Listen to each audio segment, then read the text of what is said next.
बिहार कब फर्स्ट होगा? जब बिहार में शिक्षा की जो समस्याएं वो दूर होगी, कृषि की समस्याएं वो दूर होगी, बेरोजगारी दूर होगी, उद्योग धंधे लगेंगे, अर्थात विभिन्न क्षेत्रों में जब बिहार अव्वल आएगा, विकास करेगा, बिहार नंबर 1 होगा। आज किसी प्रकार की योजना जैसे विपक्षी पार्टियां करते हैं, माँ बहन 2500 रुपया देने की बात करते हैं। जब हम उस घर में प्रत्येक परिवार को रोजगार दे देंगे तो 2500 रुपये लेने की आवश्यकता ही कहाँ रह जाए। कहा जाता है बिहार में अशिक्षा है। अगर उस अशिक्षा को समाप्त करके प्रत्येक व्यक्ति को अगर शिक्षित हम कर देंगे तो निश्चित रूप से हमारे बिहार का विकास होगा। मैं क्षेत्र में जब जाता हूँ ना तो एक सामाजिक कार्यकर्ता के रूप में अधिक मैं जाना जाता हूँ, राजनीतिक कार्यकर्ता के रूप में बाद में जाना जाता हूँ। मैं 2 बार लगातार, एक बार निर्दलीय लड़ा, एक बार आदरणीय राष्ट्रीय अध्यक्ष जी के नेतृत्व, चिराग पासवान जी के नेतृत्व में मैंने चुनाव लड़ा 2020 में मैं हारा। फिर उसी जुनून के साथ मैं क्षेत्रों में लोगों से मिलता रहा, काम करते रहे। बूढ़े लोग आज भी याद है, आज भी मैं कहीं अगर जाता हूँ तो बूढ़े लोग पकड़ के रोने लगते हैं। वीडियो और एक सीट एलजेपी के खाते में जा सकता है और वो सीट हमारे पास इस बात की जानकारी है कि वो साहेबपुर कमाल विधानसभा क्षेत्र हो सकता है। इंजीनियर सुरेंद्र विवेक एलजेपी के बड़े नेताओं में शुमार हैं और जो रामविलास जो गुट है एलजेपी, इसलिए भी कि इस इलाके में अगर आप दाखिल होते हैं तो सुरेंद्र विवेक ने पार्टी के वास्ते, पार्टी के हितों के वास्ते संगठन पे बड़ा बल दिया है। चूंकि चुनाव की बात हमने कहा 2025 में प्रदेश की नजरें हैं और पार्टी का जो स्ट्राइक रेट था लोकसभा चुनाव में वो 100% का था। विधानसभा चुनाव में सुरेंद्र विवेक ये जो स्ट्राइक रेट रहेगा वो क्या फिर से 100% रहेगा? जारी रहेगा, उसमें कहीं कोई संदेह की बात नहीं है। मैं तो पिछले लोकसभा में भी लोग कह रहे थे 5 मिला ना, अगर हमको 10 भी मिलता तो 10 के 10 सीट लोकसभा में जीते। और रही बात 2025 की विधानसभा, हमारा इतिहास रहा है 100% स्ट्राइक रेट 2025 में भी रहेगा। माननीय मुख्यमंत्री जी के नेतृत्व में, नीतीश कुमार जी के नेतृत्व में सरकार बनना है तो अधिक से अधिक सीट एलजेपी आर को दें और माननीय नीतीश कुमार जी के नेतृत्व में एनडीए की बिहार में सरकार बनेगी। दो ही पार्टी देश में ऐसे हैं हाल के दिनों में जिनका स्ट्राइक रेट 100% का रहा है। पवन कल्याण की पार्टी साउथ में अगर हम देखें और इधर अगर हम उत्तर भारत में अगर देखें एलजेपी का, तो जो स्ट्राइक रेट है वो 100%। और सुरेंद्र विवेक ये वायदा कर रहे हैं लोगों के सामने, जनता के सामने कि इस बार भी जितने भी सीटें मिलेंगी उसमें हमारा जो प्रतिशत रहेगा वो 100% का रहेगा। 3-3-1 का इक्वेशन है। कयासों का बाजार गढ़ में कि साहेबपुर कमाल एलजेपी के कोटे में जा सकता है। कितनी बड़ी मुकम्मल तैयारी है आप लोगों की? साहेबपुर कमाल विधानसभा किस दल में जाएगा ये तो हमारे बड़े लीडर हैं, एनडीए के बड़े लीडर गठबंधन दल के बैठेंगे और उसमें तय होगा कौन सीट किनको जाना है। हाँ, लोग अपने अपने तरफ से सीटों का मूल्यांकन कर रहे हैं, 3-3-1 कर रहे हैं, लेकिन मैं बेगूसराय में 2 विधानसभा पर दावेदारी हमने दिया है, बखरी पर भी और साहेबपुर कमाल पर। चूँकि बिहार में बेगूसराय में हम 2 सीटों पर लगातार लड़ते आए हैं पूर्व से ही, मैं आज की बात नहीं कर रहा हूँ, पूर्व से ही बेगूसराय के 7 विधानसभा में से 2 विधानसभा पर एलजेपी लड़ती आया है। आज एलजेपी आर भी लड़ेगी, मुझको विश्वास है। चूंकि हाल के दिनों में आरा में बड़ी रैली हुई है और कह सकते हैं कि रैली में जिस तरीके से कार्यकर्ताओं का, लोगों का जो जुटान हुआ, कह सकते हैं लाखों की संख्या में जो भीड़ रही, उसने एक बड़ा संबल दिया एलजेपी रामविलास पासवान गुट को, चिराग पासवान को। उसके दम पर या जो चीजें चल रही है, आप लोग जो चर्चा करते हैं कि बिहार फर्स्ट, बिहारी फर्स्ट और तमाम लोगों की बात करते हैं, उसके दम पे आपको लगता है कि जनता का साथ मिलता है? या जो विजन है चिराग पासवान का बिहार को लेकर, किस तरीके से जनता एकजुट हो जाती है चिराग पासवान के साथ? आप कहते हैं बिहार की जनता का आशीर्वाद मिलेगा, मिला है। आपने लोकसभा में देखा ना, आशीर्वाद बिहार की जनता के लोगों को मिला है चिराग पासवान को। और आज भी कहता हूँ, जो मीडिया के लोग कहते हैं, हमारे राष्ट्रीय अध्यक्ष जी ने कहा बिहार हमको बुला रहा है, मैं कहता हूँ बिहार के लोग हमारे राष्ट्रीय अध्यक्ष चिराग पासवान को बुला रहे, बिहार के लोग बुला रहे हैं। और मैं दावे के साथ कह सकता हूँ एनडीए को, हालांकि ये आज की तारीख में हम माननीय नीतीश कुमार जी के नेतृत्व में एनडीए की सरकार बने, माननीय नीतीश कुमार जी मुख्यमंत्री बने, चुनाव भी उन्हीं के नाम पे लड़ा जाए, लेकिन अगर हमारे राष्ट्रीय अध्यक्ष चाहते हैं चिराग पासवान जी के नाम पर अगर बिहार में चुनाव लड़ा जाए, सीएम को, उनको सीएम के रूप में उनको प्रोजेक्ट कर करके अगर बिहार में चुनाव लड़ा जाए तो महागठबंधन का एक खाता भी नहीं खुलेगा। इस दावे के साथ कहता हूँ। राजनीतिक बातें लोग बोलते हैं, लेकिन हकीकत यही है, एक भी खाता नहीं। हर सीटों पर आप सर्वे करा करके देख लें, चिराग पासवान को केवल एक वर्ग नहीं चाह रहा है। जो विपक्षी पार्टियां कहती है चिराग पासवान केवल दलितों के नेता है, चिराग पासवान केवल दलितों के नेता नहीं, चिराग पासवान सर्व समाज के नेता है। बिहार का सर्व समाज चिराग पासवान को चाहता है, यही खासियत है। एक और खासियत है, मोदी के हनुमान कहे जाते हैं चिराग पासवान, लेकिन बिहार में उनके हनुमान इंजीनियर सुरेंद्र विवेक कहे जाते हैं।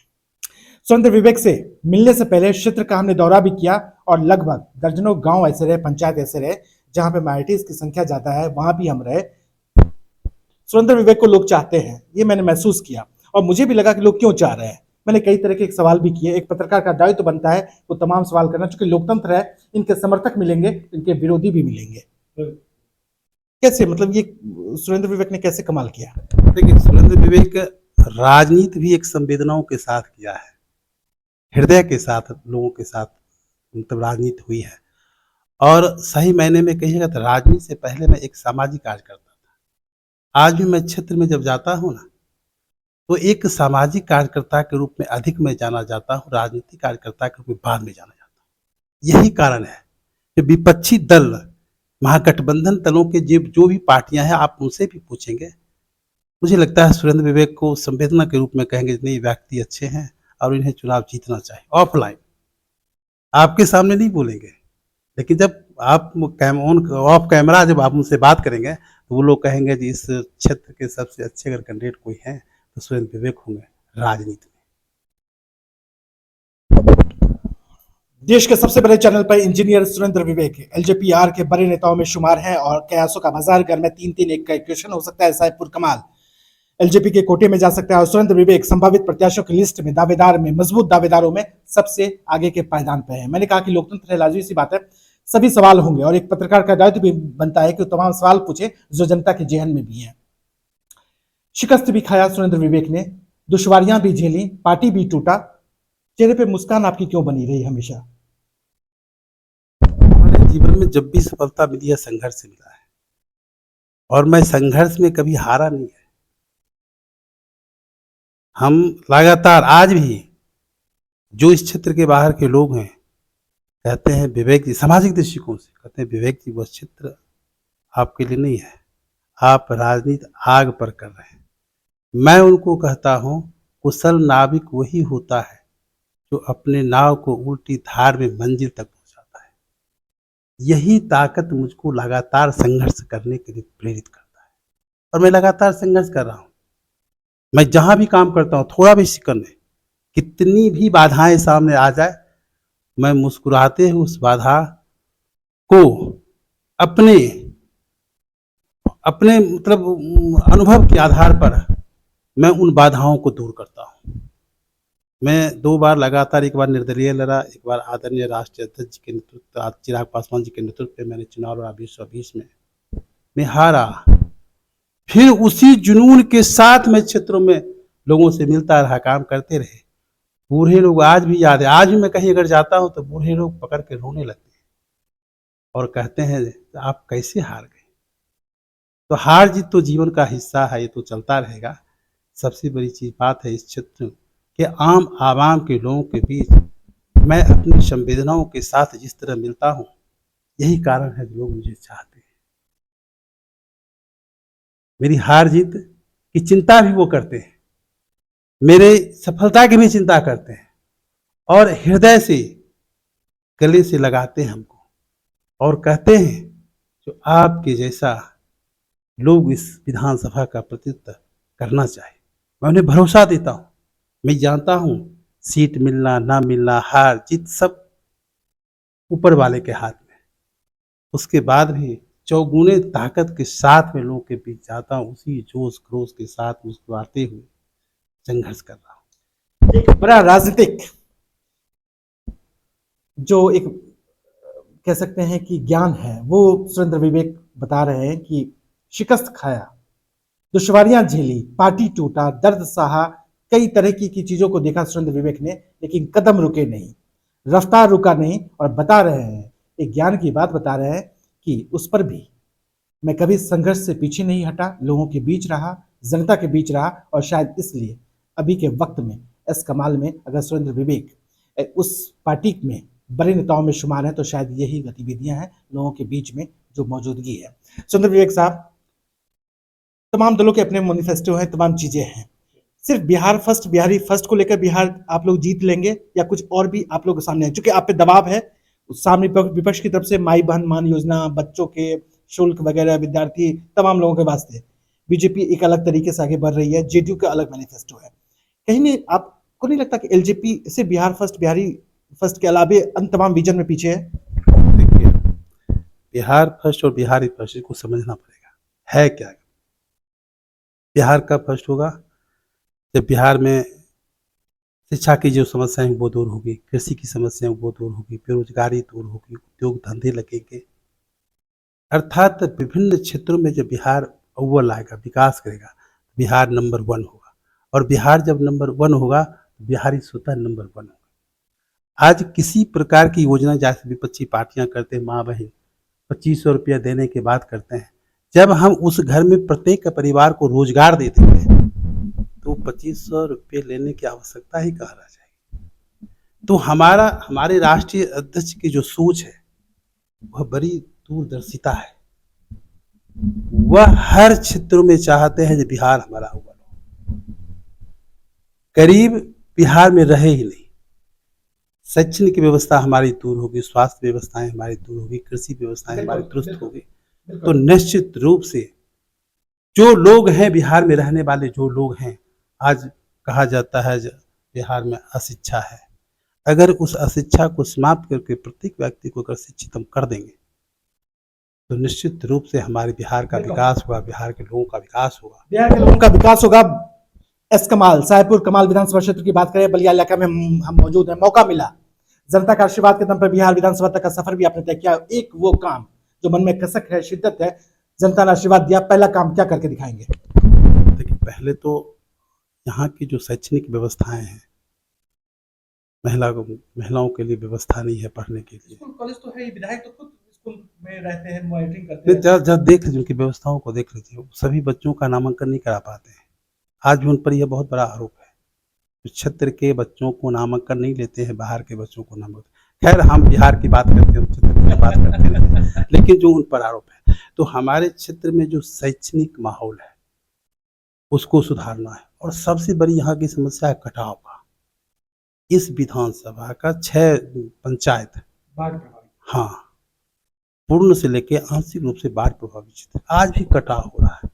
अब समझिए, हजारों एकड़ किसानों की भूमि बाढ़ से प्रभावित है। अब कितना किसान, मतलब ये समझिए, पीड़ा को जब समझिए, जो किसान कितनी मेहनत से खेत बोते हैं, फसल बड़ा होता है और वो टकटकी लगाए रहते हैं, और जैसे जुआ लोग नहीं खेलता है उसी तरह बाढ़ आती है। अच्छा फसल होगा, अच्छी फसल नहीं, अच्छी फसल रहती है, समझ सकते हैं। जो बाढ़ का प्रभावित क्षेत्र है उपज बहुत अच्छा होता है, और लहलहाता हुआ फसल जब डूब जाता है तो उस किसानों की क्या पीड़ा रहती होगी। आज भी कटाव, इस तीव्र गति से कटाव जो हो रहा है, सरकार की योजना है, काम चल रहा है, पर माकूल नहीं है। बड़े स्तर पर, बड़े पैमाने पर कटाव रोकने की आवश्यकता यहाँ है। तो मैं कहूँगा, हमारा पहला यह बाढ़ प्रभावित क्षेत्र के जो 6 पंचायत है, जो दर्द झेल रहा है उसको जो दूर करें, दर्द झेल रहा है उसको दूर करने का। बाढ़ की विभीषिका का दर्द लोग यहाँ पे झेलने को मजबूर हैं, उसको दूर करेंगे। सुरेंद्र विवेक, इंजीनियर सुरेंद्र विवेक वायदा कर रहे हैं, नेशनल दस्तक, देश के सबसे बड़े चैनल पर 11 मिलियन सब्सक्राइबर के साथ आप इंजीनियर सुरेंद्र विवेक को देख रहे हैं, एलजेपीआर के बड़े नेताओं में शुमार है, और जनता से वादा कर रहे हैं, जनता से वायदा कर रहे हैं कि बाढ़ का दर्द, बाढ़ की विभीषिका जो लोगों ने अब तक झेला है, वो शायद इस बार से देखने को और झेलने को नहीं मिलेगा। ये वादा कर रहे हैं आप? बिल्कुल वादा कर रहे हैं। हम अपने विधानसभा के तमाम जितने हमारे माँ बहन बूढ़ी बच्चे सब हैं, सब लोगों को मैं ये वाचन देता हूँ, वादा करता हूँ, जो आप हर साल जो बाढ़ की विभीषिका से आप जो आर्थिक क्षति उठा रहे हैं, शारीरिक क्षति उठा रहे हैं, मानसिक क्षति, उससे हम दूर करने का हम प्रयास करेंगे, अगर आपने मुझे मौका दिया। कुछ और एक दो शब्द और भी, तमाम लोग आपको देख रहे हैं, लाखों लोग आपको देख रहे हैं। बिल्कुल बिल्कुल, अरे हम तो चाहेंगे जो मेरा साहेबपुर कमाल विधानसभा सबसे उत्तम मेरा क्षेत्र हो। बिहार के जितने विधानसभा हैं उस विधानसभा में मेरा साहेबपुर कमाल विधानसभा हर क्षेत्रों में अव्वल हो, ये मैं भरोसा देता हूँ और मैं विजन के साथ काम करूँगा। राजनीति अलग जगह है, संवेदनाओं के साथ, अपने सामाजिक उत्तरदायित्व के साथ, जो आपकी पीड़ा है, जो आपका दुख है, उसमें मैं महत्वपूर्ण भूमिका निभाऊंगा। कहना है कि ये कदम थमेगा नहीं, ये रफ्तार थमेगा नहीं। विकास की एक नई पृष्ठभूमि होगी, विकास की एक नई कहानी होगी, विकास की एक नई आधारशिला होगी, विकास की एक नई शुरुआत होगी और विकास की एक नई लकीर होगी साहेबपुर कमाल विधानसभा क्षेत्र में। नेशनल दस्तक के लिए मैं विमलेंदु मिश्रा। नेशनल दस्तक की आपसे गुजारिश है कि अगर इसको बचाना चाहते हैं तो नेशनल दस्तक को सब्सक्राइब करने के लिए रेड कलर के सब्सक्राइब बटन को दबाएं, फिर बेल आइकन की घंटी दबाएं। नेशनल दस्तक को बचाने के लिए बहुत जरूरी है कि हर खबर को शेयर करें, लाइक करें, कमेंट जरूर करें।